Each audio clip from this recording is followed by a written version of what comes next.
ஊடக நண்பர்கள் அனைவருக்கும் வணக்கம். எனக்கு என்ன பேசுறதுன்னே தெரியல. இந்த மாதிரி நான் நிறையா ப்ரெஸ் ரிலீஸ் வந்து எம்சி பண்ணியிருக்கேன். ஸோ இந்த தருணத்துக்கு தான் நம்ம வாழ்க்கையில் வெயிட் பண்ணிட்டு இருப்போம் அப்படின்னு ஒரு தருணம் இருக்கும். Exactly this is the moment I was waiting for. ஏன்னா நான் சொன்ன மாதிரி நிறையா இந்த படம் பண்ணதுக்கு அப்புறமா நான் வந்து நிறைய எம்சி பண்ணியிருக்கேன், நிறையா ஒர்க் பண்ணியிருக்கேன், நிறையா சீரியல்ஸ் பண்ணிட்டேன். பட் ஒரு தடவை ப்ரெஸ் ரிலீஸ் எம்சி பண்ணும் போதும் என்னைக்கு என் படம் வரும், என்னைக்கு என் படம் வரும், என்னைக்கு என்னோட படத்தோட ப்ரெஸ் ரிலீஸ் வரும், இந்த மாதிரி நான் பல ஆண்டுகளாக கனவு கண்டதில் தவம் பண்ணியிருக்கேன். எங்கே கோயில் போனாலும் எங்கே போனாலும் அந்த ப்ரேயர்ஸ் அதில் வந்து இந்த படம் இருந்துகிட்டே இருந்திருக்கு. It's not just it's a magic. நிஜமா this movie is a magic. எனக்கு எல்லாரும் சொன்னாங்க நீங்கள் இதை நல்லா நடிக்கிறீங்க, நீங்கள் இதை நல்லா பண்ணியிருக்கீங்க. பட் என்னை பொறுத்த வரைக்கும் என்னோட ஸ்டார்டிங் பாயிண்ட் இந்த படம் தான். எனக்கு தெரிஞ்சு என்னோட பயணம் இதுக்கப்புறம் தான் தொடரப்போகுது நான் நினைக்கிறேன். Because I was really waiting for this movie for years together. And I have to thank Jayavel sir. Because எனக்கு வந்து நிறைய மேனிஃபெஸ்டேஷன்ஸ் லைஃப்பில் இருந்திருக்கு. ஸோ அதில் நிறைய மேனிஃபெஸ்டேஷன்ஸ் இந்த படம் மூலியமாக எனக்கு வந்து நினைவாக்கியிருக்காரு. அவர் ரொம்ப நன்றி. பிகாஸ் எனக்கு கேபி சார் ரொம்ப பிடிக்கும். கேபி சாரோட ஒர்க் பண்ண வாய்ப்பு இல்லை. பட் அவரோட சிஷ்யனோட ஒர்க் பண்ணுறது எனக்கு ரொம்ப ரொம்ப சந்தோஷம். அண்ட் யுவன் சார், நான் பயங்கர யுவன் சார் ஃபேன். ஸோ அவர் வந்து என்னோட சாங் பாடியிருக்காருன்றது ரொம்ப ரொம்ப சந்தோஷம். அண்ட் போபோ சார் வந்து ஆக்சுவலி வந்து 90s கிட்ஸோட பெரிய ஹிட் ஒரு ஆல்பம் ஹிட் கொடுத்தவர் அவர். ஸோ அவர் இந்த மூவியில் மியூசிக் பண்ணுறாரு. அந்த டியூன்ஸ்க்கு நான் டான்ஸ் ஆடுறேன்றது எல்லாமே வந்து பெரிய பெரிய manifestation. And Radha Ravi sir கேட்கவே வேணாம். எனக்கு அவர் சீன் அப்போ எனக்கு வந்து அவ்வளோ பயம். இவருக்கு மட்டும்தான் தெரியும். நான் சொல்லிட்டு இருந்தேன் எனக்கு பயமா இருக்கு. எனக்கு நல்ல வேளை அந்த சீன்ல டயலாக் இல்லைன்னா நான் மயக்கமே போட்டு விழுந்திருப்பேன்.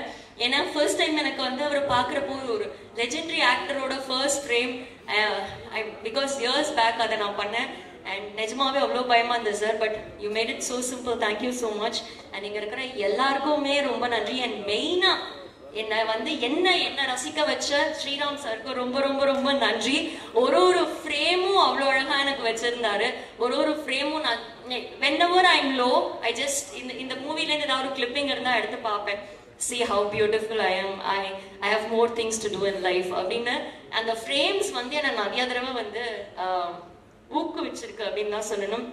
அண்ட் ரவி அங்கிள் அப்படிதான் நான் சொல்றேன்.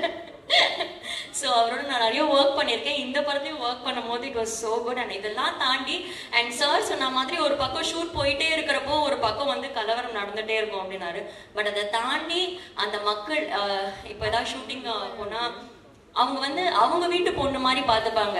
அப்போ பெருசாக எனக்கு ஃபேம் கிடையாது, நான் பெரிய ஆர்டிஸ்ட்லாம் கிடையாது. பட் அவங்க வீட்டில் கூப்பிட்டு தோசை சாப்பிட்றியாமா, அது ஏதோ ஒரு சீன் வந்து சார் ஸ்ரீராம் சார் வந்து திடீர்னு இதுக்கு ஒரு ரெட் கலர் சாரீ கிடைச்சா நல்லா இருக்குமேனா அப்போ என்ன பண்ணுறது அப்படி யோசிக்கும் போது ஒரு அம்மா இந்தாங்க நான் தரேன் அப்படின்ட்டு எடுத்து சாரீ கொடுத்தாங்க. ஸோ அந்த மக்கள் அனைவருக்கும் ரொம்ப நன்றி. நான் மறக்கவே மாட்டேன் அந்த ஷூட்டிங் ஸ்பாட், அந்த ஏரியா மக்கள் அனைவருக்கும் ரொம்ப ரொம்ப நன்றி. And once again thank you so much Jaivel sir for this. And thank you Anbu sir for making this film success. And thank you all. Thank you so much. From one anchor to another senior anchor, congratulations. இன்னும் நிறைய படங்கள் உங்களுக்கு இது மாதிரி அமையட்டும். அடுத்தபடியாக a very talented actor and இன்னைக்கு வந்து ரொம்பவே ஒரு ப்ரௌடான பிரதர் கிருஷ்ணா அவர்களை பேச அழைக்கிறேன்.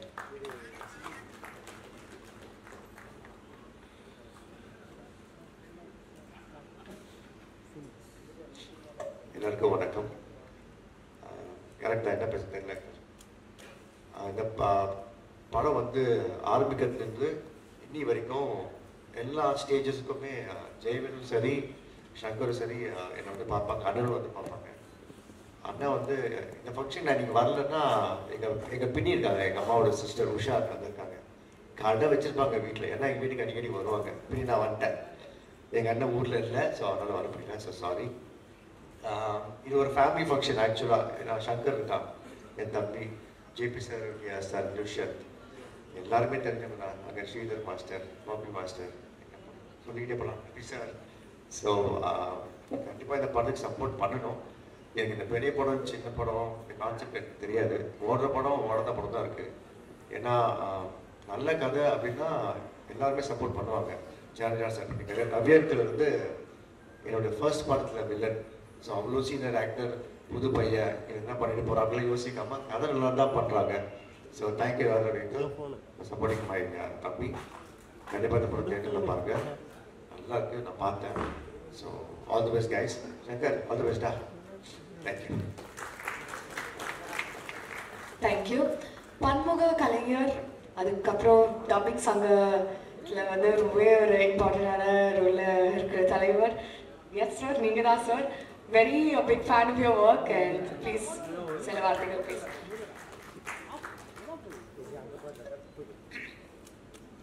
இங்கே கூடியிருக்கும் என் குடும்பத்தை சேர்ந்தவர்களே, மேடையில் அமர்ந்திருக்கும் அத்தனை பெரியவர்களுக்கும் சிறியவர்களுக்கும், ஜேபியில் வந்திருக்காரு, கிருஷ்ணா வந்திருக்கான், அவங்களாம் அந்த படத்தில் வந்து ஏதோ ஒரு விதத்தில் கனெக்டட். அவங்க வந்ததும் எனக்கு ரொம்ப பெருமையாக இருக்கும். ஒன்று டான்ஸ் மாஸ்டர் வரும்போது அவர்கிட்ட வரும்போதே உள்ளே வரும்போதே சொல்லிட்டேன், இந்த மாதிரி பேண்ட் ஷர்ட்டை போடலான்னு தான் வீட்டில் திட்டுறாங்க.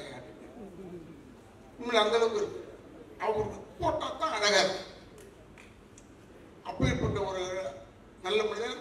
இன்னொன்று எனக்கு என்ன பிடிச்சதுன்னா, மாஸ்டர்கிட்ட எல்லா அவர் படம் எடுத்தாருன்னா, அவர் படம் நடிக்கிறாருன்னா ஏதாவது ஒரு சாங்கில் வருவார், ஒரு சின்ன பிட்டாவது வருவார். அது எதுக்கு வராதுன்னு எனக்கு தெரியாது. நீ ஒழுங்காக ஆட மாட்டேடா, இப்படியாவது நீ ஆடுறதை பார்த்துக்கலான்னா அதுக்கு வராதா என்னன்னு எனக்கு தெரியாது. ரொம்ப பிரமாதமாக செய்யக்கூடிய மனிதன். இப்போ கிருஷ்ணன் பேசும்போது சொன்னான், இவங்கெல்லாம் வந்து உண்மையிலே இந்த காலத்தில் இவ்வளோ வேகமாக இருக்கணுன்றதை கற்றுக்கிட்டு தான் இவங்ககிட்ட இருந்தான். ஏன்னா நாங்கள் எங்கே பழைய வந்தாலும் அப்படி வந்துட்டு போயிட்டுல முடியாது. இப்போ தேவான சகோதரர்கள் இருக்காங்கன்னா நாங்களாம் ஒரு செட்டு தான் இல்லை, நாங்களாம் ஒரு பெரிய செட்டு. அப்படி சொல்லிட்டு இருந்தேன் ஜெயபிரகாஷ்கிட்ட, நாங்கள் ரொம்ப நல்லவங்க இல்லை, பட் இப்போ நல்லவங்களாகிட்டோம். ஏன்னா முடியாமைன்னு ஒன்று இருக்கு பாருங்க, அது ஒன்றுமே சொல்ல முடியாது, செய்ய முடியாது. நான் எல்லாருக்கும் அட்வைஸ் தான் பண்ணுவேன். எனக்கு இவன் வந்து படம் புக் பண்ணும்போது இவனுக்காகலாம் நான் நடிக்கல, இவங்க அப்பாவுக்காக நடித்தேன். யாரோட எதுக்காக இப்படிலாம் ஒத்துக்கிட்டாருன்னு ரொம்ப பெருமையாக சொல்லிட்டு இருந்தாங்க. நான் இவங்க அப்பாவுக்காக ஒத்துக்கிட்டேன். அவர் பேர் என்னன்னா கருணாநிதின்னு பேர். எனக்கு ரொம்ப பிடிச்ச பேர் தான். என் பரவாயில்ல, நான் வரேன். எதுக்கு சொல்றேன்னா, இவன் எடுத்தான் அன்பண்ணன் தான் பேக் பண்றாரு சார்னு சொல்லிட்டு இவன் அவரை பார்க்கறதுக்கு 4 வருஷம் ஆச்சு. நான் டெய்லி போவேன், அவர் வீட்டு தாண்டி தான் போவேன் எங்கள் ஹாஸ்பிட்டலுக்கு. அப்போது பார்க்கும்போது கருணாநிதி நான் பார்ப்பேன். கருணாநிதி நான் பார்த்தாலே அன்பு இருக்காருன்னு அர்த்தம். நல்ல எதையுமே அதிகமாக யூஸ் பண்ணிக்க மாட்டார் இவங்க அப்பா. அது மாதிரி இப்போ எனக்கு ப்ரொடியூசர் அறிமுகப்படுத்தினாங்க. நான் நினச்சிக்கிட்டு இருக்கேன் அன்பு சார் தான் எடுக்கிறாருன்னு பார்த்தா இவன் ஒரு ப்ரொடியூசர் இருக்கான். எல்லாரும் சேர்ந்து இந்த படத்தை வந்து பெரிய வெற்றி படமாக, ஏன்னா ஹீரோவை பண்ணுறவங்க வந்து ஜெயபி பையன் ஜெயபிரகாஷ்ன்னு எனக்கு நல்லா தெரியும். இருந்தாலும் அவன் பையன் தெரிஞ்ச உடனே எனக்கு ரொம்ப உண்மையான ஒரு புலங்காகிதம். இங்க இருக்கிறவங்க அத்தனை பேருமே இந்த படம் நல்லா ஓடணும்னு சொன்னாங்க. இப்போ கூட சகோதரர் நான் வில்லியன் செஞ்சுட்டேன் இதுல அப்படின்னு சொல்லி என்னை பத்தி ஏதோ சொன்னார். அப்போ பேசும்போது நோ சான்ஸ் ராதாரவன் நீ சொல்லாதீங்கன்னு சொல்லியிருக்கேன். பல மில்டன் கிட்ட அப்படிதான் சொன்னேன். மேடையில் உட்காந்துட்டு என்னை பெருமையா சொல்றேன்னு சொல்லிட்டு இவரோட நடிப்பு நோ சான்ஸ் சொன்னேன். அதுல சான்ஸே இல்லாம போச்சு. ஏன்னா நோ சான்ஸ்ன்னு சொல்ற, சான்ஸ் இருக்குன்னு சொல்லுடா. ஏன்னா இப்போ உருட்டுறது ரொம்ப நமக்குலாம் எனக்கு வெறும் கேமரா முன்னாடி தான் நடிக்க தெரியும், பின்னாடிலாம் நடிக்கவே தெரியாது. கேமரா முன்னாடி நல்லா நடிப்பேன். இந்த நிக்கில கேட்டு பாருங்க, அவன் சொல்லுவான், அவன் வந்து உலகமாக நடிக்காம நிக்கில் அவன் பார்த்தோம் சார் பாடுறான். அவன் பார்த்தோன்னு அவன் எல்லாருக்குமே அதான் சொல்லிக்கிட்டே வரான். உள்ள அவங்க குடும்பம் நம்ம ரொம்ப நெருக்கமான குடும்பம். இவங்களை பற்றி இப்போ பேரை விட்டுருந்தேன்னு வச்சுக்கோங்க, பற்றியா என் பேரை விட்டுருப்பாருன்னு மனிதர்கள் தானே நம்ம அப்படி நினைப்பாங்க. இது நான் யாருன்னு கற்றுக்கிட்டேன்னா நாளைக்கு கலைஞர் பேர் தான் கற்றுக்கிட்டேன். இந்த மாதிரி விஷயத்த அவர் பேரை விட்டுருவார். சில டைமில் எல்லாரையும் பற்றி சொல்லுவார். இப்போ என் பேரை சொல்லுன்னு வச்சுக்கோங்க, எனக்கு கோவம் வருமா வராதா? அப்படி யோசிச்சுக்கிட்டே இருப்பேன். உடனே சொல்லுவார், தம்பி ராதாரவி கூறியது போல். நான் சொன்னேன் இவர்கிட்ட நம்ம இருக்கிறோன்றது பேரை சொல்லுவார், அதில் குத்துவார். அதெல்லாம் அவருக்குன்னு கற்றுக்கிட்டேன் தான். அதாவது நல்ல விஷயங்கள் மட்டும் அவருக்குன்னு கற்றுக்கிட்டேன். இன்னொன்று என்னென்னா, எனக்கு ரொம்ப பிடிச்ச குரூப் என்னென்னா தேவானந்தன். இப்போ தான் பார்த்தேன், அப்போ சொன்னார். அப்போ இதில் பார்க்கும்போது சொன்னார், ஒரு ஷோ முடிச்சுட்டு வந்தீங்க, எங்கேப்பா முடிச்சுட்டு வந்தீங்கன்னு கேட்டுட்டு இருந்தேன். எனக்கு ரொம்ப பிடிக்கும் எனக்கு தேவானந்தன். அவர் போடுறதும் மியூசிக் தான். இன்னொரு சகோதரர் நல்லா போடுறாங்க, பட் நின்று வாங்கறதுக்கு போதும் ஆயிடுது. வாசு என் படத்துக்கு சொன்னார், இது நம்ம பூமி நான் எடுக்கிறேன், எப்போ நீ இருந்து அந்த பாட்டை வாங்கிட்டு வந்துருன்னு சொல்லிட்டு போயிட்டாரு. நான் போய் இந்த பாட்டு எனக்கு பாட்டுக்கு சம்மந்தமே இல்லை, ப்ரொடியூசர் தான், சம்மந்தம் இல்லை. அப்போ ஒரு பாட்டை போட்டு கொடுத்தாங்க, கொடுத்துட்டு போய் எடுத்து போய் போட்டேன். அப்போ ஒரு மியூசிக் டைரக்டரே சொன்னார், இது ரொம்ப ஒரு பழைய டியூன்லேருந்து எடுத்துங்க, நீ அவசரப்படுறிய அதுக்காக செஞ்சேன், பழசாக இருக்கலாண்ணே, ரொம்ப ஊசி போய் கிடக்குது, என்ன இழுத்தா நூல் வருதுன்னு சொல்லிட்டேன். இது ரொம்ப பிரம்மமாக சொல்கிறேன் என் ராதாரவி, நான் கேளுங்க என் சொல்லிட்டு எல்லாருக்கையும் சொல்லியிருக்காரு. இதெல்லாம் எதுக்கு உங்களுக்கு சொல்கிறேன்னா, உண்மைக்கு பயம் வரவே கூடாது. உண்மைக்கு மட்டும் பயம் வரவே கூடாது. எங்கே இருந்தாலும் துணிச்சலாக சொல்லணும். இப்போ கூட நான் கேட்டேன், அவன் பேர் மட்டும் நடத்தார் சரண்ராஜ், அவங்க ஏன் வரலன்னு கேட்டேன். அவங்க கூட்டம்லாம் என்னென்ன இது இல்லை, அவன் நல்லா தானே வருவானே, ஏன் வர மாட்டான்? ஏன்னா வரணும் எல்லாருமே ப்ரொமோஷனுக்கு. ஒருவேளை இந்த மாதிரி படங்களுக்கெல்லாம் வந்தால் பெரிய ஹெல்ப்பாக இருக்கும், படம் ஓடுறதுக்கு பெரிய உதவியாக இருக்கும். ஏன்னா இதுவும் ஆடட் அட்ராக்ஷன் தான். இந்த ஃபங்க்ஷன் வைக்கிறாங்களே, இதெல்லாம் வந்து ஒரு added attraction for a film. ஏன்னா வேற ஒன்றுமே செய்ய சொல்லி என்னை வந்து டான்ஸ் ஆடுங்கன்னு சொல்லலை, வந்து நின்று பேசிட்டு போகணும். நம்மளால் எது முடியுமோ அது தெரிஞ்சுதான் சொல்கிறாங்க. எதுக்காக சொல்கிறேன்னா, இப்போ நீங்கள் யூடியூபர்ஸ் எல்லாம் இருக்கீங்க, பத்திரிகையாளர்கள் சில பேர் இருக்காங்க, எல்லாருமே நல்லதாக போடுவாங்கன்னு சொல்ல முடியாது. சில டைமில் அப்படி கொஞ்சம் ஒரு போட்டி வைப்பாங்க. உங்களுக்குலாம் ஏன் சொல்கிறேன்னா, இந்த படம் ஓடுறதுக்கு நீங்கள் ஹெல்ப் பண்ணணும்னு ஒருத்தர் கேட்டுக்கிட்டு இருந்தாரு. நான் அப்படி நினச்சிக்கிட்டேன், அவங்கள போய் கேட்டால் அவங்க என்ன செய்ய முடியும்? நம்ம நல்ல படமாக எடுக்கணும். பட் இந்த படம் நல்லா இருக்குன்னு ஏன் சொல்கிறேன், நானும் படம்லாம் பார்க்கல. ஏன் நல்லா இருக்குன்னு சொன்னால், தண்ணி பஞ்சம் நம்ம ஊரில் ஹெவியாக இருக்கு, பயங்கரமாக இருக்கு. அதை வச்சு கதை பண்ணியிருக்காங்கன்னும் போது டெஃபினட்டாக இந்த வெற்றி வந்து தண்ணியில் எழுதிய வார்த்தை மாதிரி இருக்கக்கூடாது, கல்வெட்டாக இருக்க வேண்டும். இந்த படம் நம்ம ஊருக்கு இன்னைக்கு இருக்கிற சூழ்நிலைக்கு கல்வெட்டாக நிச்சயமாக இருக்கும். அதில் எந்த விதமான சந்தேகம் கிடையாது. உனக்கு சொல்கிறேன், டைரக்டருக்கு சொல்கிறேன், என்னென்ன படம் வந்து 5 நாள் தானே ஓடிச்சு, 10 நாள் தானே ஓடிச்சு, அப்புறம் தேட்டர் எடுக்கிறேன்னு சொல்லி அதெல்லாம் அப்படி தானே. இப்போல்லாம் வந்து 2 வெற்றிகரமான 2வது நாள் போடுறாங்க. ஒன்று 5 நாள் ஓடிட்டு அதை சொல்லு. ஏன் சொல்கிறேன்னா, இப்போ நான் கூட கடைசி தோட்டான ஒரு படம் நடித்தேன், அந்த ரிலீஸ்லேயே பெஸ்ட் பிக்சருங்க இதுன்னு சொன்னாங்க. ஒரு 3 நாள் படம் சேர்ந்தாப்புல ரிலீஸ் ஆச்சு. அப்பாடா, பெஸ்ட் பிக்சர் எப்படி ஒரு 25 நாள் ஓடும். பார்த்தா 8 தேட்டர்லேருந்து எடுத்துட்டாங்க, தேட்டர் கிடைக்கல. அதெல்லாம் சொல்லன்னு பார்த்தேன், அன்பு போயிட்டப்ப அன்புகிட்ட சொல்லன்னு பார்த்தேன். நீ வேறு ஏதாவது செலவு பண்ணதோட இங்கே ஒரு 3 தேட்டர் கட்ட முடியாது. ஏன்னா வெல்லிங்டன் போயிடுச்சு, கெய்டி போயிடுச்சு, லிபர்ட்டி போயிடுச்சு, எல்லாம் போயிடுச்சு, ஆனந்த் போயிடுச்சு. எது நல்ல தேட்டர் நாங்களாம் போய் படம் பார்ப்போம். அந்த படம்லாம் அந்த தேட்டர்லாம் காணணும்னு ஆச்சரியமா இருக்கு. நல்லவேளை சத்தியம் தேட்டரில் இன்னும் ஓடிக்கிட்டு இருக்கு. அப்புறம் இந்த புதுசாக கட்டுறாங்க. அதனால் அன்புகிட்ட சொல்லலான்னு பார்த்தேன். எப்போ ஒரு தேட்டர் 2 தேட்டர் கட்டி விடுப்பா சிட்டிக்குள்ளே. ஏன்னா 7-8 தேட்டர் போயிடுச்சு. ஏன்னா எங்கள் பொழப்பே நடிப்பு தானே. அதனால சொல்கிறேன், எங்கள் படம் வரணும், ரிலீஸ் ஆகணும், அந்த சுயநலத்தில் தான் சொல்கிறேன். எனக்கு வெறும் தான் சொல்கிறேன். நடிக்க தெரியும், கேமரா முன்னாடி மட்டும்தான் நடிக்க தெரியும். பின்னணியில் நான் நடிக்கிறது கிடையாது. நம்ம சொல்கிறதுலாம் உண்மையான வார்த்தை தான். இந்த இது கூட செப்பிட்டி தியாகராஜன் ஹால் கூட நான் டைரக்டர் வந்து சொன்னான், இங்கே தானே பண்ணுறோம், சுற்றி கித்தி இங்கேயே பண்ண ஆரம்பிச்சிட்டாங்க. என்னடா ஏன்னா அங்கே பண்ணுறீங்க? ஏன்னா இப்போ நாளைக்கு திருப்பி இன்னொரு கேசட் வெளியிட்டு விழாக்கு வரணும்.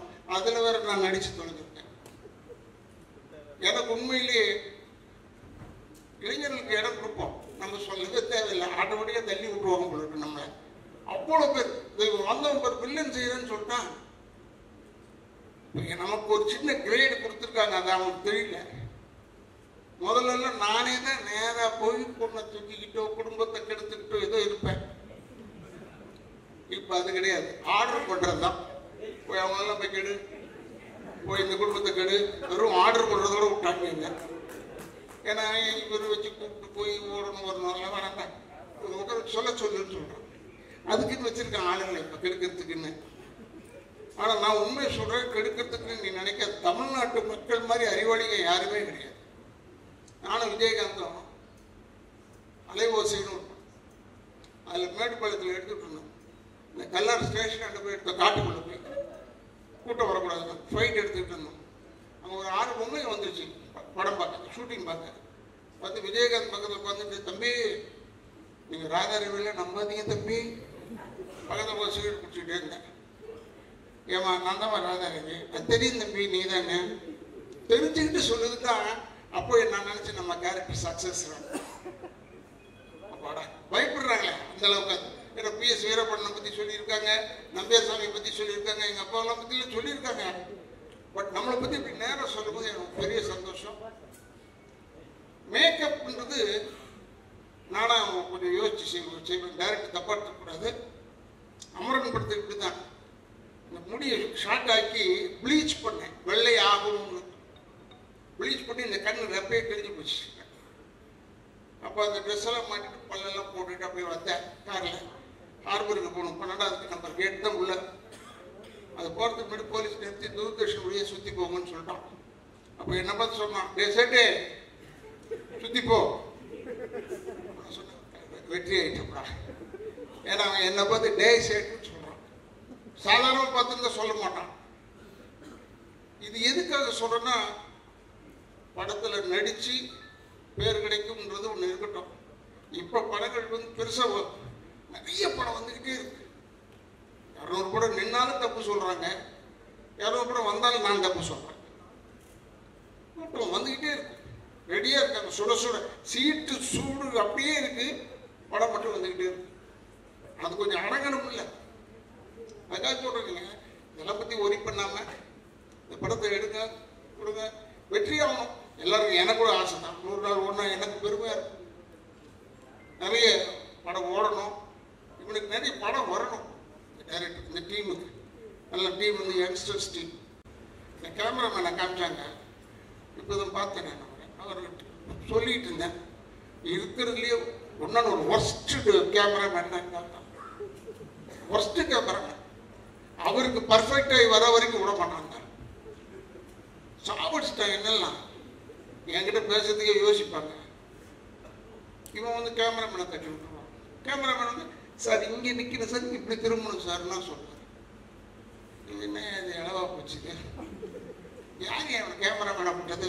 ஷார்ட் எடுத்து ஓகே சொல்ல வேண்டியது தானே. நமக்கு ஒரு ஏஜுக்கு மேலே போனோம்னா நின்று நடிச்சுட்டு இருக்கிறது கொஞ்சம் யோசிக்கிறோம். பட் படம் வந்துட்டு இருக்கும்போது இதில் கூட பாருங்க, மேக்கப்லாம் போடல, சும்மா சொந்த முடிவோடு அவர் வந்தாருங்க. அதனால் பெருமைக்காக இல்லை, விக்கு வைக்கிறதுலாம் டைம் ஆகும். நீ வேறு இது போதும். இந்த படம் எடுத்து எவ்வளோ வருஷம் ஆச்சுன்னா 4 வருஷம் ஆச்சு. அதனால் இவன் ஒன்றும் கவலைப்படாது. 12-13 வருஷம் கழிச்சு ரிலீஸ் ஆன படம் சூப்பர் டூப்பர் ஹிட் ஆயிடுச்சு. 12-13க்கே அப்படின்னா நீ 4 தானடா அது. இப்போ ஜனங்களுக்கு அதான் டேஸ்ட் படம். பழைய படமாக கொண்டாந்து விடணும். அப்போ நல்ல படம் எடுத்துருப்போம்னு அர்த்தம். இப்போ எடுக்க மாட்டோம்னு அர்த்தம். இப்போ எடுக்கிறாங்க படம்லாம் நிறைய வருது.